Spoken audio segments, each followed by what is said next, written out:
Welcome to the Clock Tower. I'm Brandon, and today we're looking at Arifureta, looking at the standby salvage build, and kind of what that looks like. So with the standby salvage build, the standby combo runs off at a 2-2, which allows it to stand it at the cost of putting the climax into waiting room. A pretty standard combo with that. That 2-2 also has the ability of, when your other character is frontal attacked, you can discard this card from stage and give that character 3,500 power till end of turn.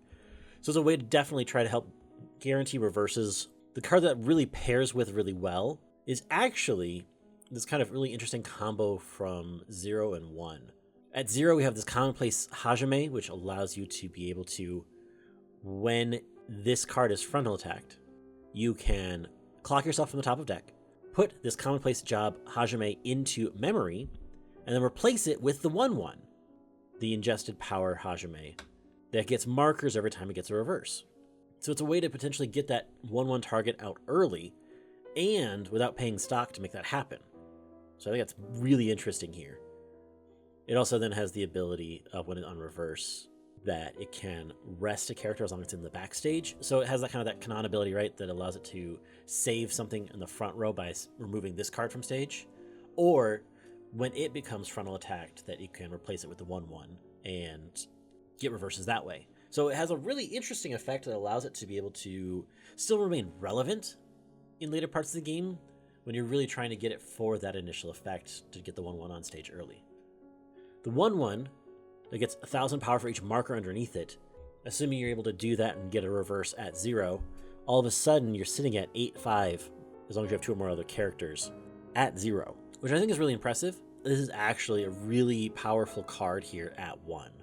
Because it has that kind of traditional 2K ability, but it can also potentially get markers to just ramp that up ready to go. With Blink not being as prevalent, this could actually do some really interesting things early against some decks. Notably, the 1-1 does not have Encore, so it does kind of take that slot of that space on this card. So no Encore abilities for Hajime here with Ingested Power, but markers to help build it up, and potentially a 2-2 to help power it up as well defensively, not including any kind of counters. That is pretty substantial. All of that is to pair into the level 3 Hajime, one who crawled out from the abyss Hajime. Climax combo is the only effect on this card, so you need the climax or else this is a vanilla card. On attack, you ditch a card from hand and you gain 2,000 power, but you burn based off of the card's level +1. So you can effectively selectively burn with this card based off cards you keep in hand, so you can kind of really play into your opponent's deck state even mid-turn. As long as you keep a pretty wide variety of cards in hand, you can actually play into whatever your opponent has at that point in time ready to go and take advantage of those states. So really interesting card to be able to pair with that. It's actually a really nice combo, and the fact that it doesn't have an additional ability is actually really interesting, because if it had another ability attached with this card actually might be broken. So standby into salvage, that's kind of the route of the game. You're trying to bring this card out and then play it. So let's look at this from 0 all the way up. We do run 2 instances of the talented healer Kaori. This is our Brainstormer, right? Pay 1 rest self, salvage Brainstorm, as well as the act ability of pay 2 rest self to heal. This is actually the main healer of the deck. We do run a level 3 that can heal. However, realistically, if we want healing anytime before 3, this is our target. It's actually really interesting too because of just some of the timing of things, and because you're potentially getting things out without paying as much stock early. You actually can develop a pretty decent number of stock to be able to use this as needed. Next up, we also have the Summer Beach UA. This is our climax swap. This is a costless climax swap. You just have to sacrifice another character on stage to make this happen.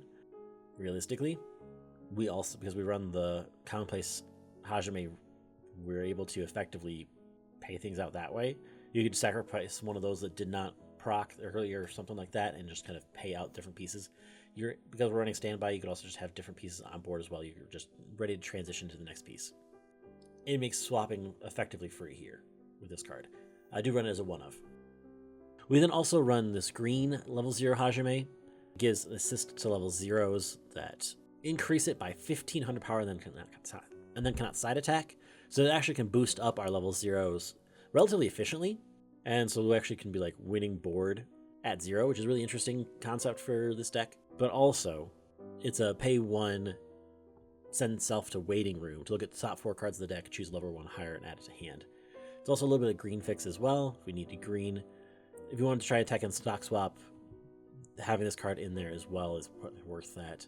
I ended up cutting the stock swap. If you wanted to up this count and to help try to squeeze in the stock swap, you could. I just found it a useful card to be able to turn stock into further cards and further mill. We also run then 4 of the Unwavering Beliefs Hajime. This is that Salvage Ricky. This is the card of the set. This is like your main piece everybody's running. I run it as a 4 of this stack. You could probably drop it down a little bit here. We're not playing anything specifically tied in with this, but the fact that you can do it twice to help get there, what you need to do both on play and then on death. So you can actually like effectively do this different twice. Pretty worthwhile. Essentially, this is also turning stock into cards as well. And it also can help push your levels a little bit higher so you can play into that standby trigger a little bit more efficiently too. I run it as a 4 of. It probably can be dropped down a little bit here, but that's kind of where I'm at with that. We also then run the Farmer Ico. Again, this is another ability to clock yourself. Look at the top 4, add 1. This is a way to get climaxes into hand. It also is a way to be able to stock cards from hand as well.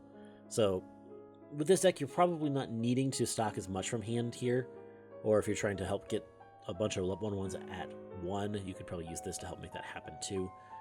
The bigger here is probably trying to get climax to hand. That's really one of the big things with this deck is you want climaxes in hand to slam, so you can get those standbys out, get the pieces you want going, be ready to go. So just another tool to really help make that happen. We run the Drop Search UA, the Special Lover UA, Drop Search, and then on reverse command should go to memory. It's just another way to potentially get pieces you want, and memory is not a bad thing either here. You have those pieces here just in case. You could probably cut this down probably down to even a 1 of potentially tier 2, just as because realistically you have a lot of different access. This is your main search access of the deck to help get pieces that way, but realistically you can probably cut some of this down to make some more tech pieces come in as you need it. We then also run at 0 our Compassionate Girl Kaori. This is our Fuka card. When it sends to waiting room, discard a card, look at the top 4, add a level 1 or higher, add it to hand. So just another way to help get those level 1 pieces into play. We hit level 1, we already talked about the Ingested Power Hajime, kind of being our main level 1 piece, probably our main mid-game piece too. We do run Prepared to Intercept Tio. This is our anti-change bomb that can send things to memory. So if your opponent's circling standby or early plays, you can remove those into memory, gone from the game. And then we also then run the Nice Shot Hajime. This is only a 1k backup, which is a bit rough, but you know. You also then have the anti-change backup with this as well, being able to effectively anti-change at 1, which then puts it into memory as well. So like removing it from the game, they can't just go get it back or encore it back, is gone. So they have to be very careful when coming up against this. I run it as a 2 of because counters are nice, especially when you're playing for board, but being able to have access to that I think is really powerful here. At 2, we already talked about the irregular Hajime, being the 2/2 spawn to field, and can power up other things. In the back row, we have an Assist UA. This is our Conquest Achieved UA. Assist all characters around the card with 15 hour power. So just more ways to power up things. The second ability is actually one of the more important abilities here. It's pay 1, discard 1 to search for your Salvage Climax. So this is our guaranteed that we're going to be comboing at the end, right? It's a 2/1, you pay an additional 1, ditch 1 to get Climax. Basically at that point, every other card you want is a standby. We also then run at 2/1 the Full of Curiosity Miyu. This is the memory kick counter. We're playing with power, we're trying to keep board. 3k backup is fantastic here. Going into level 3, we already talked about the combo itself, but we also then play the Enjoying the Taste Tio. This is kind of a really nice utilitarian piece at 3, because we can look it up to 3, choose 1, so potentially another way to get Climax into hand. We can also use this as an auxiliary healer at 3, so it's just kind of really selective for what you need here at the top. Really, because how Climax Essential our top end is, it's another potential way to get Climax. It's another way to potentially like not die. So just kind of those pieces, parts ready to go for whatever we need. It's on color, it does exactly what we need it to do for when we need it. Last card of the deck, we also run the Together Always UA. This is technically an early play that you can also on play marker the Salvage Ricky to burn 1 on play.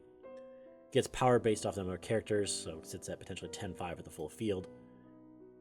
The potential burn 1 here, so you can kind of do that kind of burn one loop depending on how much stock you've been able to build up, because we're not spending a whole lot of stock early for a lot of those pieces. A lot of things we were able to do very stock less and have a very stock light deck early, especially if we're going to be able to stand by all this stuff in.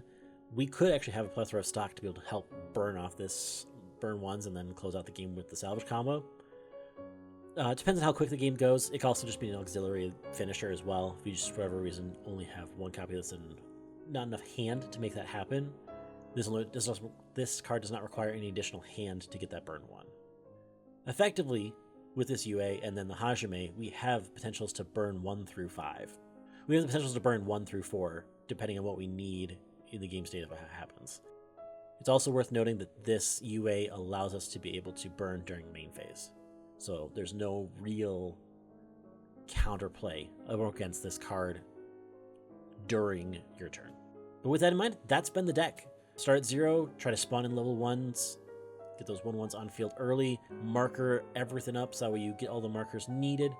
You know what the markers are before markering it, so you know what the pieces are, you know what's there, you know exactly what your deck looks like. You're compressing through stock and markers effectively, and then you're just trying to balance that accordingly.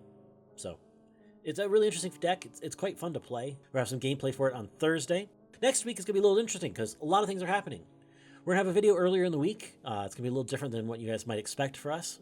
And then on Friday at 6 is going to be our Christmas charity live stream where we're raising money for the Project for Awesome, trying to raise money specifically for those partners in health and Save the Children. This is our 3rd annual live stream, and we're looking forward to that. We're going to have a bunch of different guests, and we're going to have a great time together raising money for these great charities. It's going to be really fun. We're going to have a lot of interesting things that are going to be happening this time around. Some things you might have already been spoiled about for like Weiss Family Feud, so there's going to be some really interesting times there. With that in mind, thanks so much for listening. Be sure to like, share, comment, subscribe, do the YouTube thing. Until next time, have a good one.